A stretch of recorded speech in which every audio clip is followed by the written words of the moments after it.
hispano el tema de las supersticiones, ¿no? El tema de las creencias, en donde vemos como una cultura popular, una creencia popular que hace que las personas tengan la tendencia a creer firmemente en todas estas tradiciones, en atribuirle poderes mágicos a ciertas imágenes, a ciertas costumbres, a ciertos fenómenos. Y afortunadamente para nosotros encontramos en la doctrina espírita las explicaciones sabias de los espíritus superiores y las explicaciones del propio maestro Allan Kardec para esclarecernos al respecto. Y como sabemos, podemos ilustrar con esta imagen, son muchas las tradiciones, muchas las creencias supersticiosas que están ilustradas en estas páginas. Y vemos como de una nación a otra o de una cultura a otra, todas estas situaciones y acontecimientos repentinos, como el hecho de que, por ejemplo, un gato negro cruza en nuestro camino, para la mayoría eso constituye una mala suerte o un anuncio de que algo va a suceder en sentido negativo, mientras que vemos que en otros países y en otras culturas la misma escena o la misma imagen puede representar una buena suerte. Serían innumerables las imágenes que podríamos mostrar al respecto de estas creencias, y empezamos por la etimología de la palabra superstición, que viene del latín superstitio onis, que es un latino que significa superstare. En el fondo significa permanecer sobre, es decir, detrás de un acontecimiento como el hecho de que un gato negro cruza en nuestro camino, hay algo que está sobre ese hecho o sobre esa situación, que para los romanos tenía el sentido figurado de ser testigo o de sobrevivir, es decir, que tiene diversas significaciones. En todo caso, es la mentalidad mágica que durante las eras ha dominado al ser humano, creyendo asociar poderes sobrenaturales a muchos hechos, palabras, imágenes, etc. Por lo tanto, aquí, basándonos en lo que dicen los diccionarios, consiste en la propensión a interpretar no racionalmente los acontecimientos y creencia en su carácter sobrenatural, arcano o sacro. Es decir, todos estos acontecimientos que pueden suceder en la vida diaria, como la imagen que hemos mostrado anteriormente, o la imagen que aparece arriba hacia la derecha, se le atribuye un carácter sobrenatural, un poder que está por encima de las leyes naturales, ¿no? Y por supuesto, esta tradición viene ligada a la evolución del espíritu, a la evolución del pensamiento, que durante mucho tiempo es mágico simbólico, más la cultura permite que el hombre vaya evolucionando y poco a poco el hombre, a través del desarrollo de la ciencia, ha ido descubriendo la verdadera relación.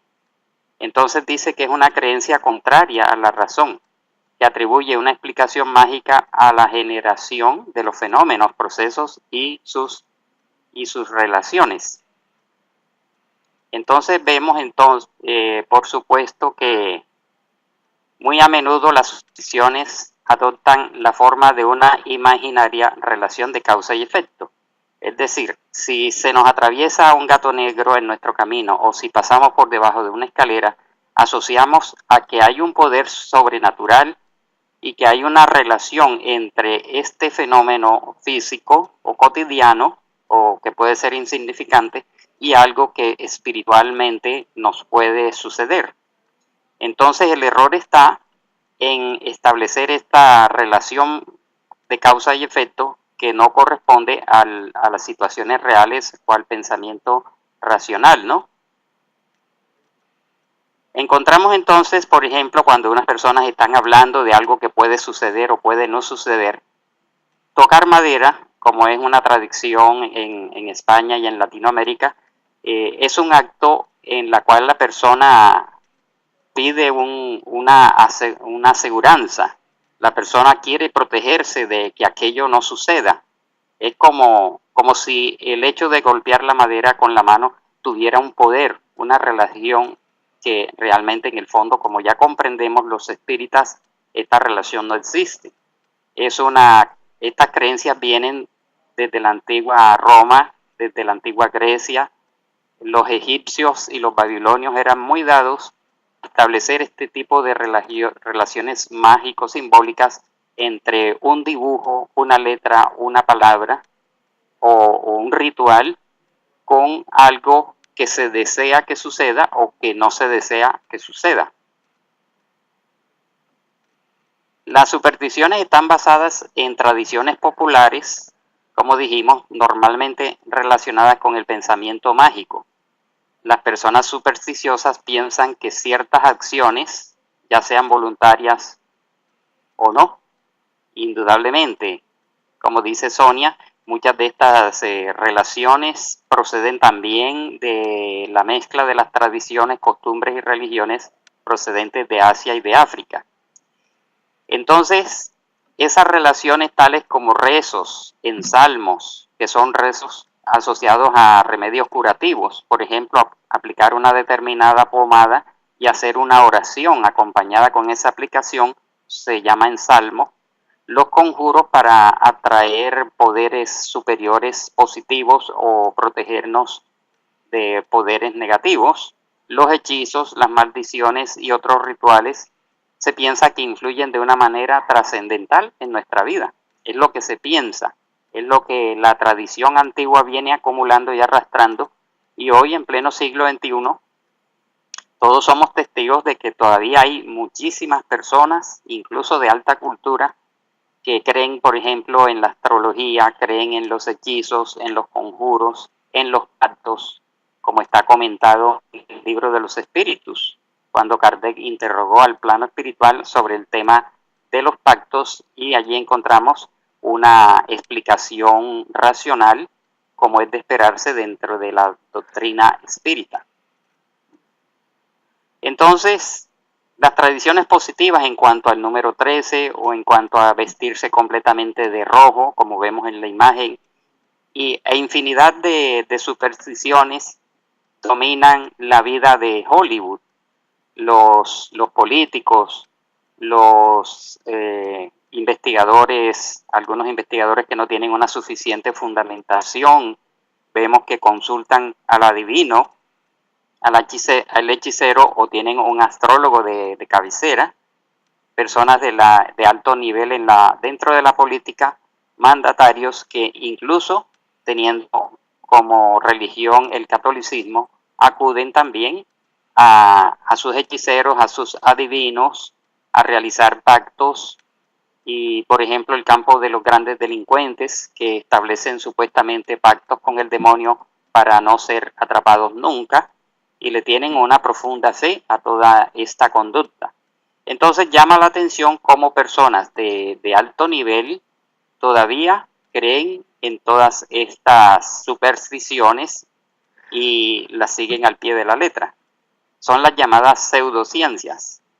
Son también consideradas supersticiones aquellas disciplinas que la comunidad científica llama pseudociencias, tales como la adivinación, la astrología, la cartomancia, el curanderismo, la geomancia, que es la adivinación a través de las piedras y de las gemas, la magia en general, la lectura de la mano, es decir, la creencia de que nuestro destino viene en las líneas de la mano y que allí está señalado.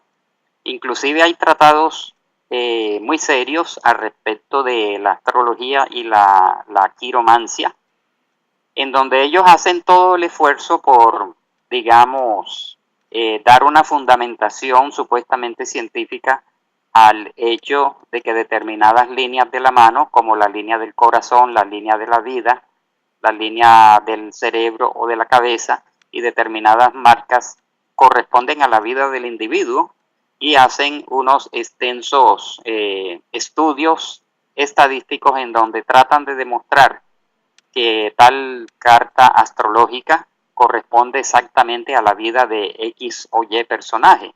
La lectura de las cartas en el tarot. En síntesis, lo que la doctrina espírita manifiesta es su respeto a todas estas creencias, porque hay personas, digamos, respetables dentro de ellas.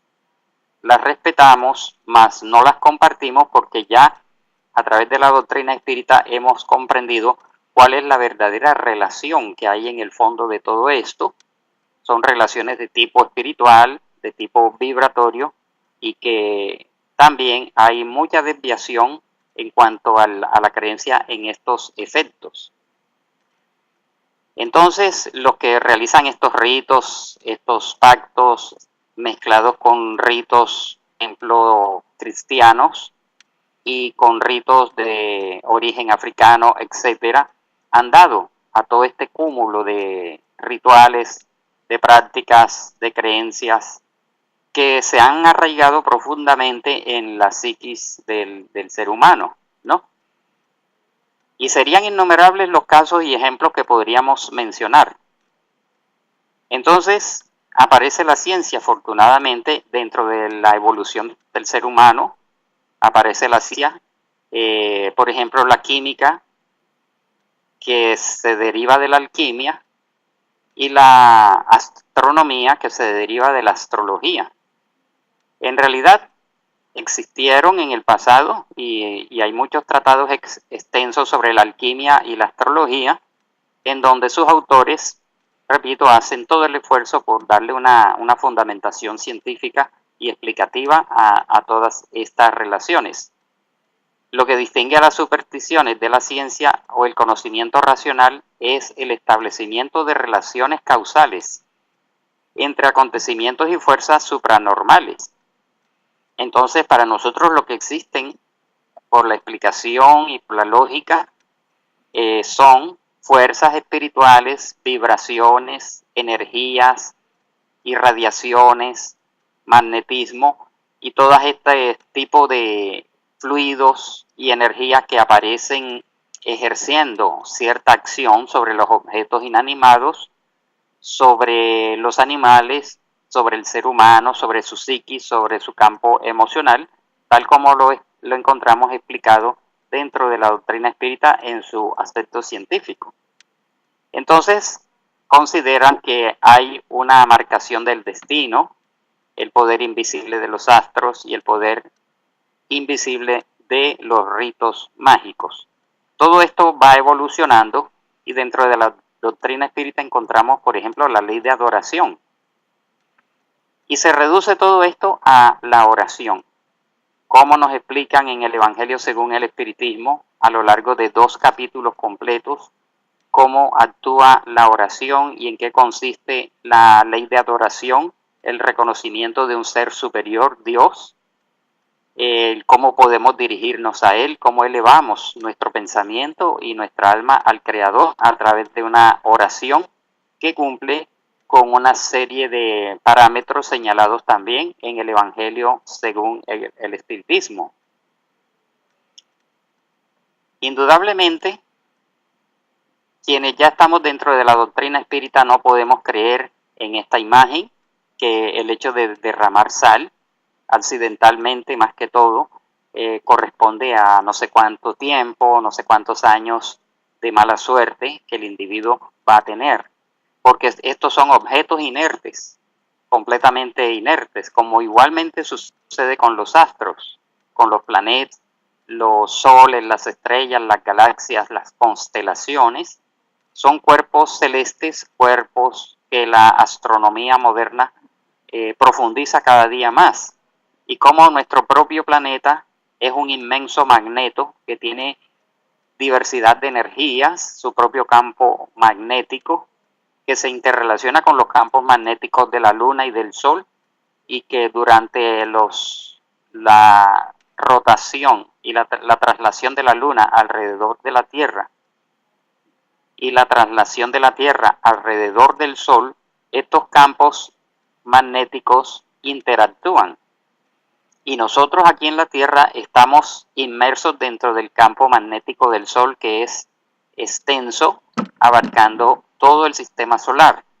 Entonces, mientras va cambiando, por ejemplo, la posición de la Luna con respecto a la posición del Sol, quedaríamos maravillados si pudiéramos ver la interacción que se produce en el campo magnético del Sol, de la Luna y de la Tierra, que, como ya sabemos, actúa sobre el sistema nervioso, sobre el tiempo de coagulación de la sangre, por ejemplo, el tiempo de reacción de transmisión de impulsos nerviosos en las neuronas, etcétera, que pueden explicar, por ejemplo, cómo en luna llena puede haber más accidentalidad que en luna nueva, y por qué en luna nueva las personas están más activas y en luna llena los reflejos son más lentos y la sangre se comporta de una manera diferente, a tal punto de que hay clínicas en distintas partes del mundo en donde tienen unos cuadros de las posiciones de la luna en la sección de urgencia y se preparan cuando se inicia la luna llena porque aumenta la accidentalidad.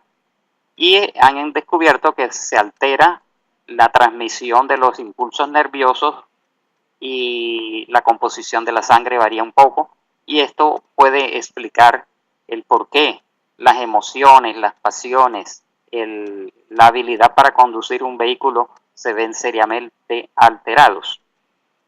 Además del tema de los biorritmos, como por ejemplo, en las empresas de Japón le dan tanta creencia al tema de los biorritmos que le hacen un estudio de los biorritmos físico, mental y emocional y otros de cada uno de los trabajadores, y cuando ellos están en días críticos o su biorritmo está bajo, y si la persona es operaria de una maquinaria pesada, durante esos días críticos lo eximen de manejar una maquinaria porque han encontrado unas relaciones estadísticas entre estos altibajos físicos, orgánicos, completamente explicables, altibajos de tipo mental y de tipo emocional.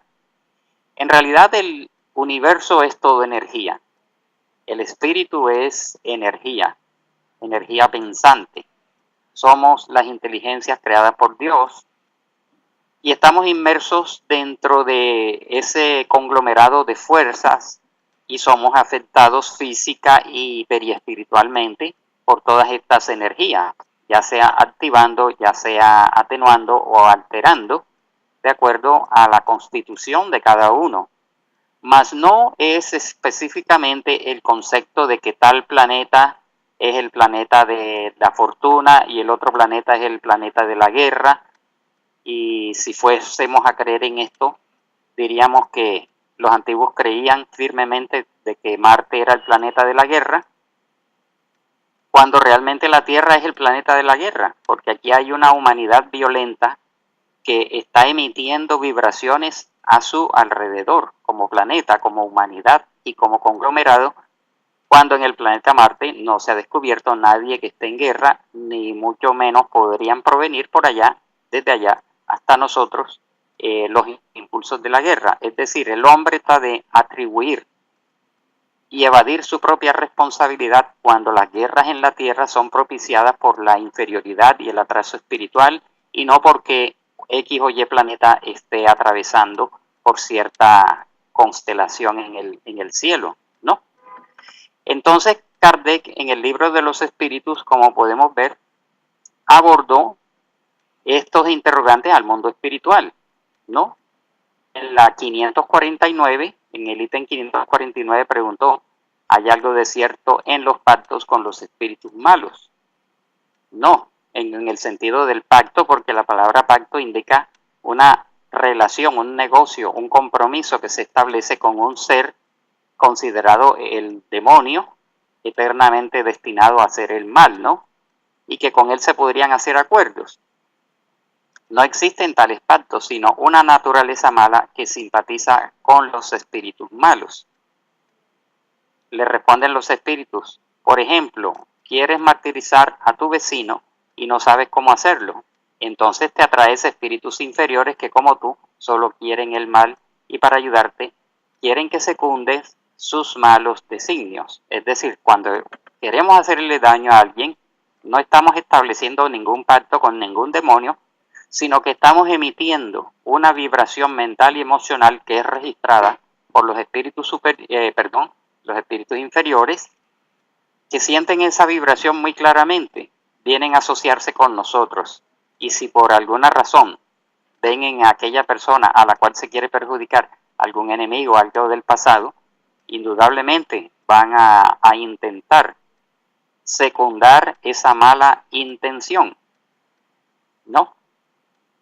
Entonces, atraemos espíritus inferiores que solo quieren el mal, pero no se sigue de aquí que tu vecino no pueda librarse de ellos por medio de una conjuración contraria y de su voluntad. Es decir, si el vecino es de una naturaleza buena, positiva, tiene su espíritu guía, sus espíritus protectores y no nos está haciendo nada malo, entonces en ese sentido la otra persona puede tener toda la mala intención del mundo y puede no llegarle, puede no establecer esa influencia, mas es un asocio con espíritus inferiores lo que la persona se está ganando cuando intenta hacer estos rituales de pacto. El que quiere cometer una mala acción, siguen diciendo los espíritus, por este mero hecho atrae espíritus malos que le ayudan, como se ve ahí, y se ve obligado entonces a servirlos como ellos lo hacen respecto de él, porque también lo necesitan para el mal que desean hacer. En esto únicamente consiste el pacto o tales pactos. Es decir, la persona sin darse cuenta se está asociando a espíritus inferiores que se van a convertir en sus propios obsesores, ¿no? Y cuando la persona desencarna, si no se ha mejorado, si no se ha librado de estas conexiones, entonces va a caer presa durante mucho tiempo de estas influencias, ¿no? Bien. Entonces no existen los tales martes 13 y que para otros países es viernes 13, días de mala suerte, o se considera que es mala suerte despertarse y levantarse con el pie izquierdo, y que entonces en vista de esto la persona, para evitar una mala suerte, despierta y lo primero que piensa es: voy a poner el pie derecho en el piso para que hoy me vaya bien, cuando en el momento lo que se ha olvidado es de agradecer a Dios por el nuevo día, se olvida de la oración.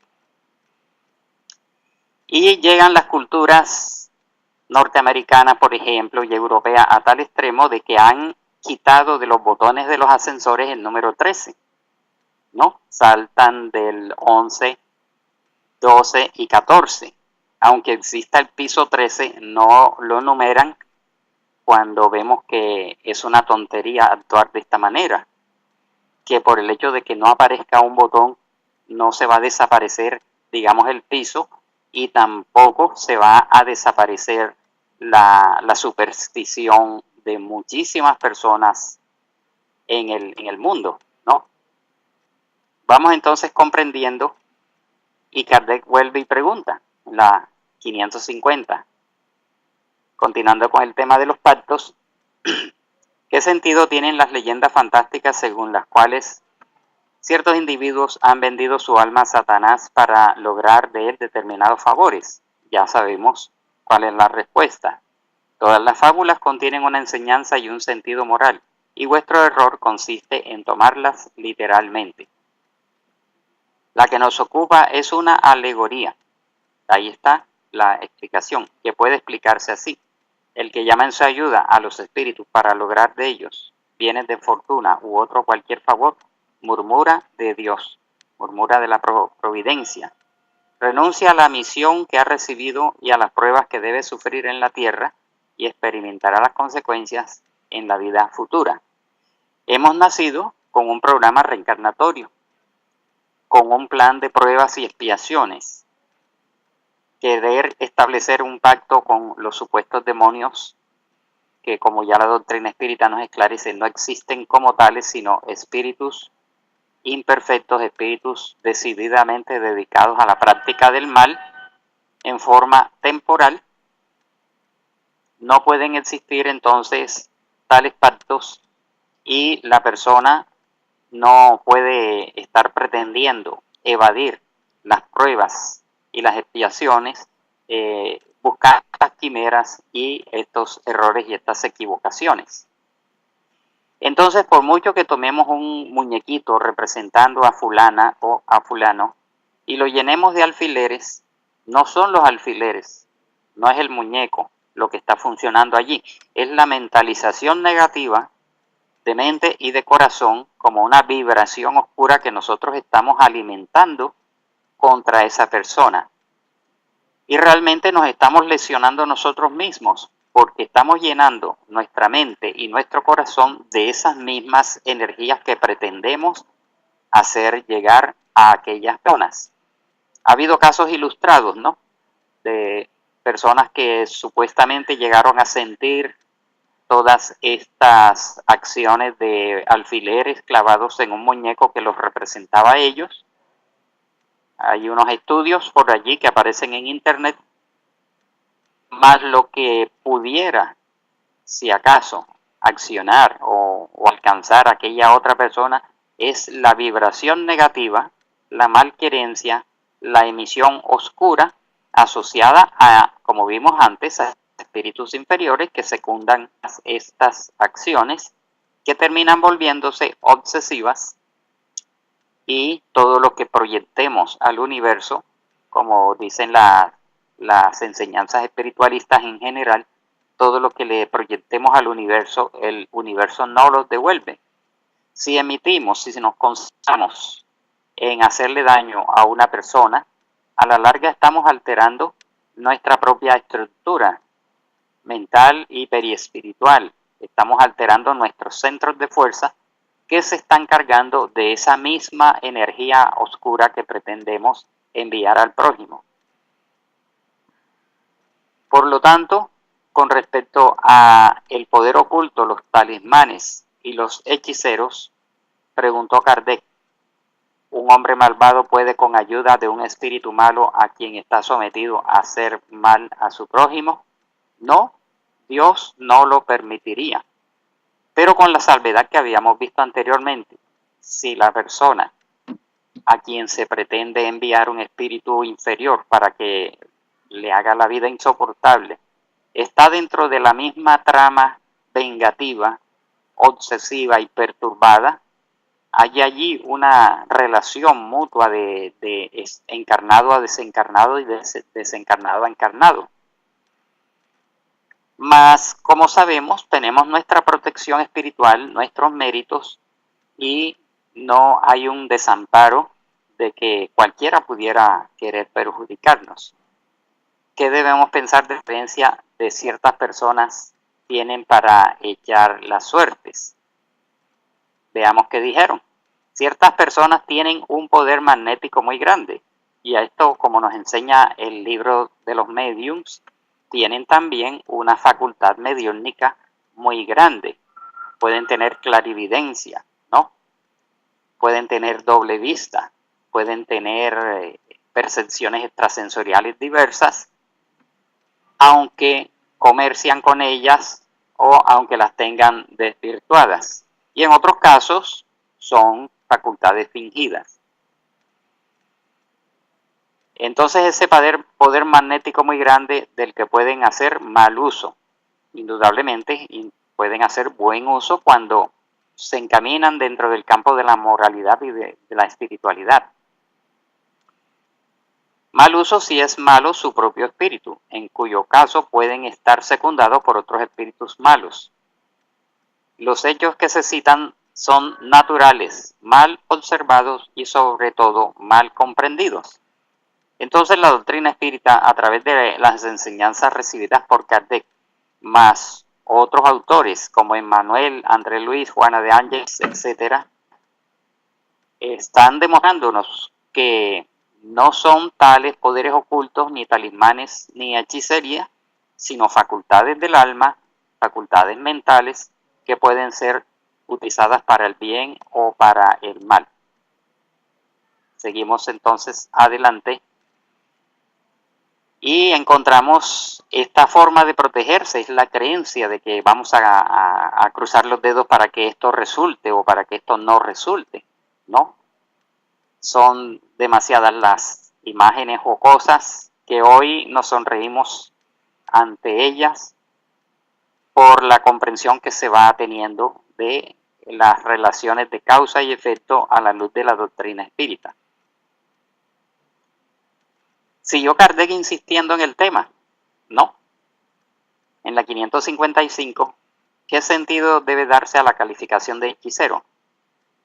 Lo que llamáis hechiceros son personas cuando proceden de buena fe, que están dotadas de ciertas facultades, tales como el poder magnético y la doble vista, y como dijimos, mediunidad. Mediunidad mal encaminada o perturbada puede ser.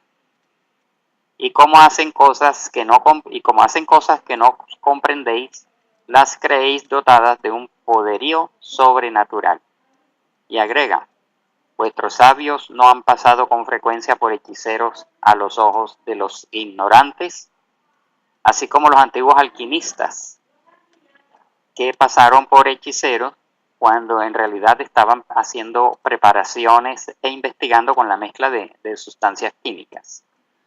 Bien, entonces,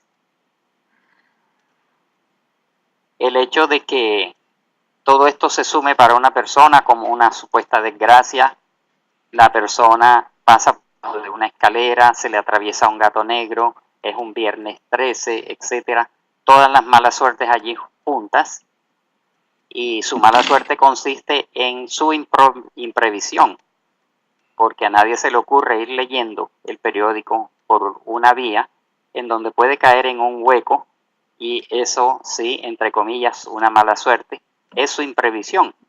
Y hoy en día vemos cómo nuestros jóvenes y también los adultos van chateando por la calle con la vista fijada en el celular, en el móvil, y muchos accidentes se han producido al respecto. No fue ningún gato, ninguna escalera, ningún martes 13, sino el propio descuido de la persona. Entonces, así como abordó el tema de los talismanes y de la hechicería, Kardec insiste también en el tema porque al parecer esto era una moda en la Francia del siglo XIX. ¿La bendición y la maldición pueden atraer el bien o el mal en aquellos sobre quienes recae? Respuesta: Dios no oye una maldición injusta, y el que la pronuncia es culpable ante él. Como tenemos dos genios opuestos, el bien y el mal, puede existir una influencia momentánea hasta en la materia, pero solo se verifica siempre por la voluntad de Dios y como añadidura de prueba para aquel que es objeto de ella. Por lo demás, a quien se maldice con frecuencia es a los malvados, y a quien se bendice es a los buenos. Sin embargo, ya no se nos ocurre realizar maldiciones a los malos, sino por el contrario, bendiciones a los malos. Y la maldición es una emisión, es un desearle el bien de corazón a una persona en nombre de Dios. Y la maldición, la bendición es lo positivo, la emisión positiva, y la maldición es desearle todo el mal a una persona. Ya depende entonces de lo que vimos anteriormente, de que esta energía pueda accionar sí o no. Ni hiere al maldecido sino cuando es malvado, es decir, cuando su condición vibratoria es baja, puede igualmente ser influenciado por una vibración equivalente. Y su protección solo cubre al que la merece. Vemos así entonces que todas estas imágenes supersticiosas concluyen en esto. En la pregunta número 553, en la respuesta, dice, todas las fórmulas son charlatanismo. En eso se resume toda la charla y todo lo que hemos visto en los distintos temas, ¿no? Todas las fórmulas son charlatanismo, son engaños, no corresponden a una realidad. No hay ninguna palabra sacramental, ningún signo cabalístico, ningún talismán que tenga acción en los espíritus, porque estos solo son atraídos por el pensamiento y no por las cosas materiales. Es decir, los espíritus buenos o malos son atraídos por el pensamiento y por el sentimiento, y no por una herradura de un caballo que está colgada allí en la entrada de una puerta, o por una piedrita que llevamos colgada en el cuello, o por una aseguranza que se le pide para ponérselo a un niño. Nuestra mejor aseguranza es el amor, el deseo del bien, el deseo de hacer el bien a cualquiera. Nuestras condiciones morales y espirituales son la mejor aseguranza que nosotros podemos tener, porque creamos a nuestro alrededor una protección espiritual positiva que podría librarnos de influencias negativas, ante todo en la práctica del bien. En síntesis, el bien, el amor y la práctica del bien, la creencia firme en Dios, la fe en la ayuda espiritual, son la mejor protección, y no acudir a ninguna fórmula cabalística, ningún talismán, ningún poder oculto, sino a todas estas enseñanzas de tipo espiritual. Y todas estas creencias, aunque respetables, corresponden a un estado de infancia de la humanidad en su aspecto psicológico. Con la imagen anterior concluimos la exposición de hoy, en donde aquí, en esta sola frase, más todas las explicaciones que hemos encontrado en el libro de los espíritus, nos dan la orientación precisa para que nosotros como espíritas busquemos siempre el bien, el progreso espiritual, la moralización, el desarrollo de esas facultades superiores que están adormecidas en nosotros, y poco a poco, con nuestra voluntad y con nuestra conciencia, irnos alejando de todas las prácticas negativas, encaminándonos poco a poco hacia nuestro progreso, hacia nuestro perfeccionamiento, marchando hacia Dios, hacia la sabiduría y hacia la perfección, en donde algún día, al final de nuestra caminata evolutiva, llegaremos a la plenitud espiritual. De esta manera concluimos la exposición de hoy y quedamos disponibles para cualquier interrogante o inquietud.